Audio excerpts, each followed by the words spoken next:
மின்சாரம் சேமிப்பு வைத்தல் தொடர்பான விழிப்புணர்வு வாகனத்தினை மாவட்ட ஆட்சியர் கலைச்செல்வி கொடியசைத்து துவக்கி வைத்தார்.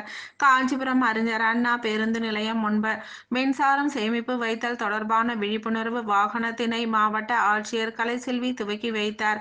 வரும் காலங்களில் மாசு உமிழ்வை தடுக்கவும், வளிமண்டலத்திற்கு தீங்கு விளைவிக்கும் காற்றினை தடுத்திடவும், சுற்றுச்சூழல் பாதுகாக்கும் வகையில் மின்சார வாகனம் பயன்படுத்திட வலியுறுத்தி இந்நிகழ்வு நடைபெற்றது. மேலும் பெட்ரோல், டீசல் வாகனங்களை விட மின்சார வாகனங்கள் செலவு குறைவாகவே இருக்கும் என தெரிவிக்கப்பட்டது.